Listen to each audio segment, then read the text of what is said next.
Preguntas dirigidas al señor Ministro de Educación, Cultura y Deporte. Pregunta, en primer lugar, el diputado don Carlos Martínez Gorriarán, del Grupo de Unión Progreso y Democracia. Sí, gracias, señor presidente, y buenos días, señor ministro.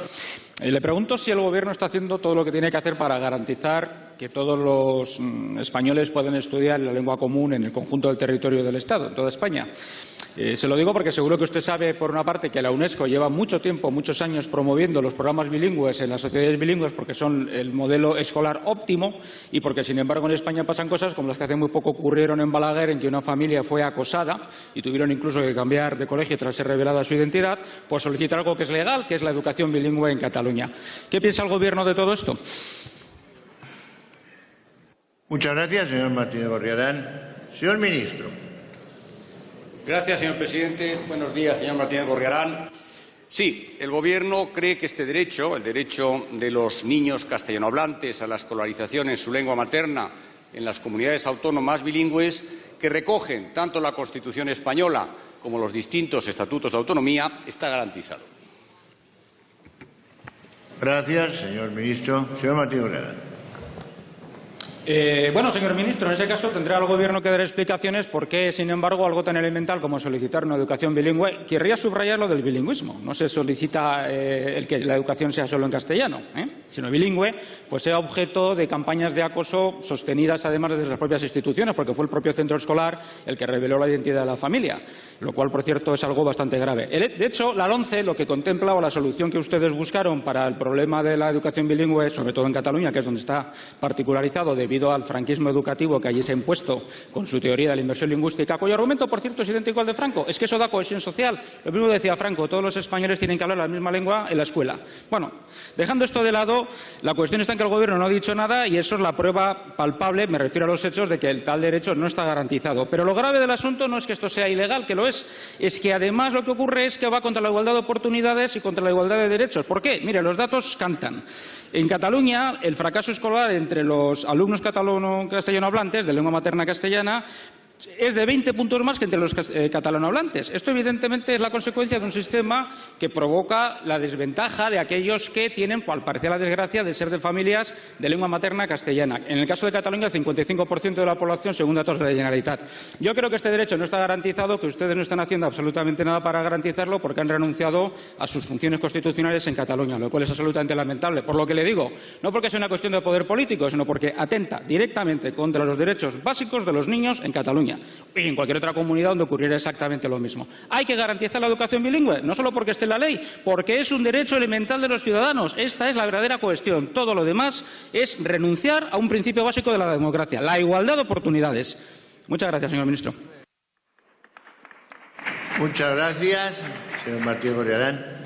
Señor ministro. Gracias, señor presidente. Coincido con el señor Martínez de Gorriarán en que este es un derecho básico.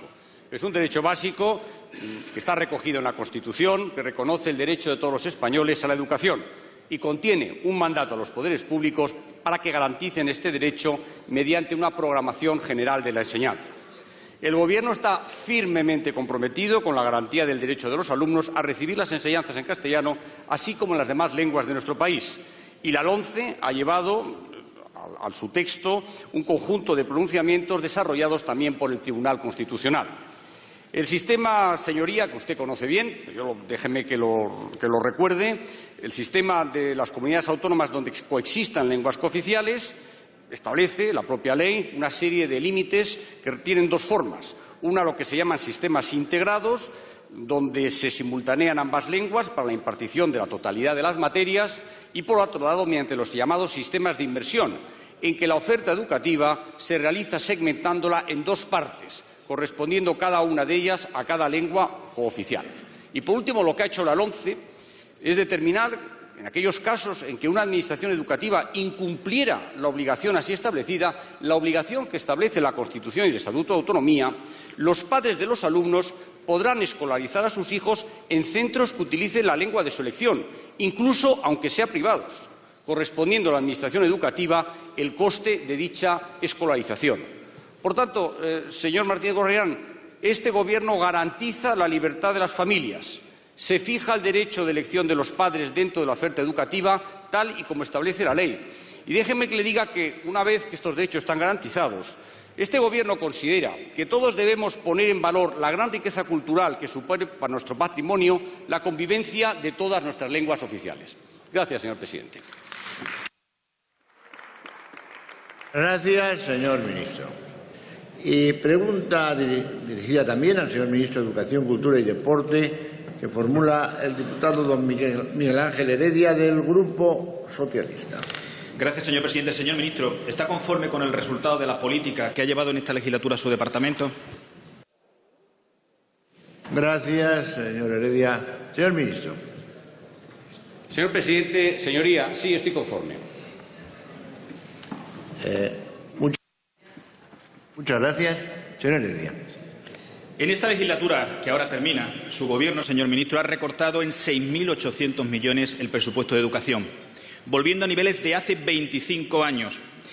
Han reducido el número de profesores en más de 30.000. Hay 600.000 niños y niñas que ya no cuentan con ayudas para libros de texto. Y se han cargado las becas de comedor, la única comida caliente para muchos niños en nuestro país. Y han impuesto la LOMCE, la peor ley de educación y la más injusta. Una ley sin consenso y una ley que tiene absolutamente a todo el mundo en su contra. Rajoy dijo en campaña que no iba a meter la tijera en educación y mintió, señor ministro. España es el único país de la OCDE que ha subido la matrícula universitaria y ha bajado las becas. Es el único país que en un momento de dificultad ha eliminado las becas como derecho. Y el resultado es que las universidades públicas han perdido en los últimos 4 años más de 77.000 alumnos. Hay menos alumnos y peores condiciones laborales, porque más de la mitad de los becarios mayores de 30 años trabajan gratis. Esta es la realidad. Esta es su herencia en educación, pero en el ámbito de la cultura no le puedo decir que sea mucho mejor, porque en su afán de castigar al ámbito cultural subieron el IVA al 21%, que es el triple de la media europea, y han hundido al sector. Tuvieron que cerrar el 25% de las empresas, mandaron al paro a miles de trabajadores y alejaron de la cultura a ese sector de la población que tiene más dificultades económicas. Señor ministro, ustedes han utilizado la crisis para hacer ideología, una ideología muy de derechas. Se han cargado la igualdad de oportunidades, han vuelto a imponer la religión como asignatura evaluable y obligatoria y han ajustado cuentas con el mundo de la cultura. Y como premio al nefasto ver, lo mandaron de retiro dorado a París. Y a usted lo hicieron, ministro, a cambio de no cambiar nada. Ya ve usted, a cambio de que la gente le llame señor ministro. Esta es su herencia, su injusta y dolorosa herencia, señor ministro. Gracias, señor Heredia. Señor ministro. Gracias, señor presidente. Gracias, señor Heredia. Por fin me he enterado por qué me han hecho ministro. Me lo ha dicho usted.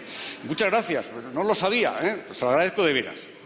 Mire, nosotros éramos una situación enormemente comprometida, la situación que crearon ustedes, y tuvimos que tomar medidas para solventar la crisis que crearon ustedes. Y mire, ¿qué hemos hecho? Pues hemos intentado acometer los principales problemas que presentaba nuestro sistema educativo, que tenía tasas muy altas de abandono educativo temprano, bajo rendimiento de los estudiantes, pocos titulados en formación profesional y escasa empleabilidad de los graduados. Y estamos recuperando los programas de cooperación interterritorial, hemos recuperado ya las tasas de reposición, hemos tomado medidas para la movilidad de los profesores o las becas. Las becas, señor Heredia, siguen siendo un derecho y las becas en los presupuestos generales del Estado, sí, no ponga usted, diga usted que no, siguen siendo un derecho y en los presupuestos generales del Estado, que vamos a aprobar la semana que viene, tendrán un récord histórico. Y mire, hay otras medidas que estamos poniendo en marcha también. Ayer mismo, el Plan de Convivencia Escolar o el Libro Blanco de la Función Docente, porque yo quiero situar a los docentes en el centro de la función educativa. Y en cultura también hemos acometido importantes reformas, el cambio de modelo de financiación del cine, la lucha contra la piratería, el fomento de los modelos de mecenazgos. Y en el deporte, no me ha citado usted el deporte, pero el deporte también forma parte de mis competencias. Yo creo que hemos trabajado bien en el deporte, hemos trabajado en equipo, hemos ponderado la importancia que tiene el deporte de la mujer y tenemos buenas campeonas, hemos mejorado la gobernanza de las federaciones deportivas y hemos conseguido también grandes avances en el mundo de los disminuidos. Por tanto, señoría, mire, yo estoy satisfecho.